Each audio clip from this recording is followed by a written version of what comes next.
जैसे कि हम देख चुके थे, हमने अपना पहला वीडियो बनाया था, उसमें बताया गया था आपको कि हम बेसिक मैथ से हम शुरुआत करेंगे। हम बेसिक इंट्रोडक्शन हो गया था गणित का कि हम लेवल रखेंगे कि छोटे से स्तर से शुरुआत करेंगे। आज हम शुरू कर रहे हैं हम संख्याएँ।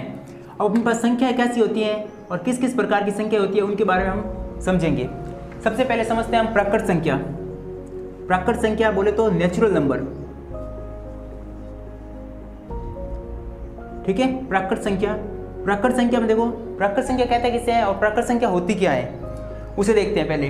जैसे वे संख्याएं जो एक से शुरू होकर, कहाँ से शुरू होगी, एक से शुरू होकर अनंत तक चलेगी, वो संख्या क्या कहलाएगी, प्राकृत संख्या है। एक बार फिर समझिए, प्राकृत संख्या क्या होती है, वे संख्याएं जो एक से शुरू होकर अनंत तक जाएगी, जो लगातार लास्ट तक चलती रहेगी, जिसका कोई अंत नहीं होगा, वो सब क्या होगी, प्राकृत संख्या।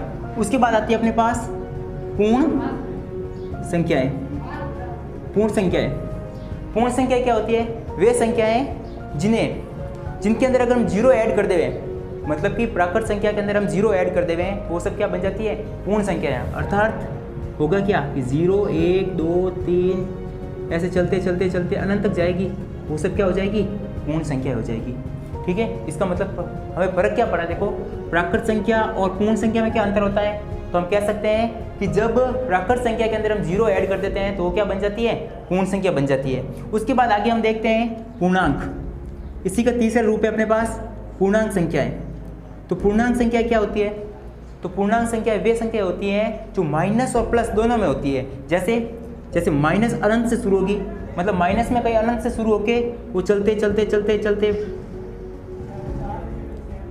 प्लस अनंत तक जाएगी, वो सब क्या होगी, पूर्णांक संख्याएं। ओके, तो प्राकृत, पूर्ण और पूर्णांक, हम तीन प्रकार की संख्या समझ सकते हैं। प्राकृत संख्या कौन सी होती है, वे संख्याएं जो एक से शुरू होकर अनंत तक जाएगी, उन्हें क्या कहेंगे, हम प्राकृत संख्या कहेंगे। पूर्ण संख्या क्या होगी, वे संख्याएं जो जीरो से शुरू होकर अनंत तक जाएगी, उन्हें क्या कहेंगे, हम पूर्ण संख्या कहेंगे। और पूर्णांक क्या होगा, जो माइनस अनंत से प्लस अनंत के बीच चलेगी, ओके, उन्हें कहते हैं हम पूर्णांक संख्या कहते हैं। उसके बाद हम देखते हैं, आगे चलते हैं हम इसके बाद में, तो आगे आएगी अपने पास परिमेय संख्या। परिमेय संख्या को बोलते हैं रेशनल नंबर। परिमेय संख्या कौन सी होती है, वे संख्याएं परिमेय संख्या वे संख्याएं जिन्हें P/Q के रूप में व्यक्त किया जा सकता है। P/Q का मतलब यहाँ पे कोई ना कोई दो नंबर्स होंगे, जो दो नंबरों के रूप में हम क्या कर सकते हैं, इसको व्यक्त कर सकते हैं या मतलब लिख सकते हैं। जैसे हम कह सकते हैं कि 5/3, ऊपर वाला क्या हो गया P और नीचे वाला क्या हो गया Q। तो इस रूप में हम क्या कर सकते हैं, इसको लिख सकते हैं P/Q। जैसे 5 है तो 5 के नीचे कुछ नहीं है तो क्या है, 1 है। जब किसी संख्या के नीचे बट्टे में कुछ नहीं होता है तो उसके नीचे हम क्या लगाते हैं, 1 लगाते हैं, तो P/Q हो जाएगा। ये भी क्या है, एक परिमेय संख्या है। जैसे आगे अपने पास 5/3, ये भी क्या हो जाएगी, एक परिमेय संख्या हो जाएगी। और 0 के नीचे कुछ नहीं होता है ना, तो क्या लगा सकते हैं हम, 1 लगा सकते हैं, या फिर डायरेक्ट लिख सकते हैं कि 0 भी क्या है, एक परिमेय संख्या है। 22/7 होता है, जो हम पाई का मान पढ़ते हैं ना, 22/7, ये भी क्या होती है, एक परिमेय संख्या होती है। तो परिमेय संख्या क्या होती है, देखो वे संख्याएं जिन्हें P/Q के रूप में व्यक्त कर सकते हैं, उन्हें क्या कहेंगे, हम परिमेय संख्या कहेंगे। उसके बाद में आगे देखते हैं हम, परिमेय संख्या के बाद में हम देखते हैं अपरिमेय संख्या।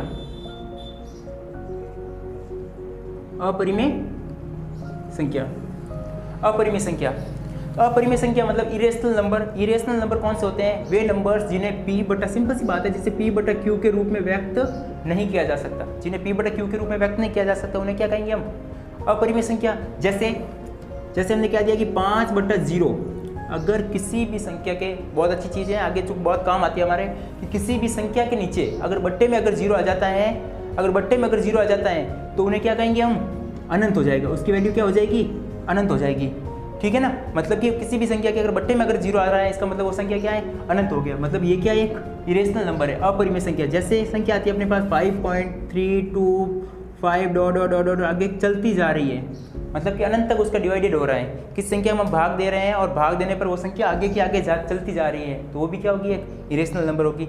जैसे हमारे पाई, जो संख्या गणित में हम पढ़ते हैं, पाई भी क्या है, एक अपरिमेय संख्या है, ओके। और देखते हैं तो अंडर रूट के अंदर जो संख्या आती है, जैसे अंडर रूट 5 आ गई, तो इसकी वैल्यू निकलती है क्या, इसकी वैल्यू हम नहीं निकाल सकते ना। इसको हम आगे और पढ़ेंगे, वर्ग और वर्गमूल में और पढ़ेंगे, लेकिन हम इतना समझ लेते हैं अभी के लिए इतना समझ लेते हैं कि √5 होगा, क्या होगा, एक अपरिमेय। जो √ के अंदर संख्या होगी वो क्या होगी, जो अपरिमेय संख्या होगी। जैसे अपने पास आती है √16 आती है, तो ये तो क्या होगा, ये तो 4 का स्क्वायर होती है, ये तो परिमेय संख्या हो गई, क्योंकि ये स्क्वायर से क्या हो रही है, बाहर आ रही है। लेकिन वे संख्या है जो √ से बाहर नहीं आ सकती, उन्हें क्या कहेंगे, हम अपरिमेय संख्या कहेंगे। ओके, हाँ, तो हम आगे देखते हैं। अपने पास परिमेय अपरिमेय संख्या हो गई, उसके बाद लेते हैं हम सम नंबर। सम क्या होता है, सम बोले तो इवन नंबर वे संख्याएं जिसके अंदर 2 का भाग पूरा जाएगा, 2 का भाग पूरा जाएगा, वे सब क्या होगी, सम संख्या होगी। जैसे देखें तो 2, 4, 6, 8, 10 ऐसे चलती रहेगी आगे, ठीक है ना। जिनके पीछे अगर 0, 2, 4, 6, 8 है, जिन संख्याओं के पीछे इकाई का अंक, अगर किसी संख्या के इकाई का अंक क्या है, 0, 2, 4, 6, 8 है, तो भी क्या होगा, एक सम नंबर्स होगा। ओके, उसके बाद चलते हैं हम विषम संख्या लेते हैं। तो विषम संख्या क्या होती है, वे संख्याएं जिनमें 2 का भाग पूरा नहीं जाता है, वे संख्याएं जिनके अंदर 2 का भाग पूरा नहीं जाएगा, वो सब क्या हो जाएगी, विषम संख्या हो जाएगी। इसको बोलते हैं ऑड नंबर।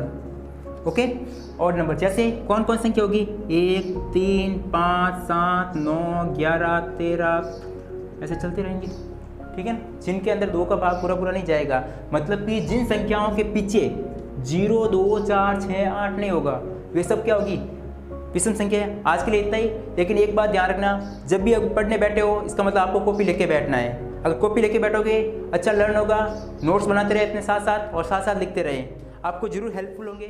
Thank you.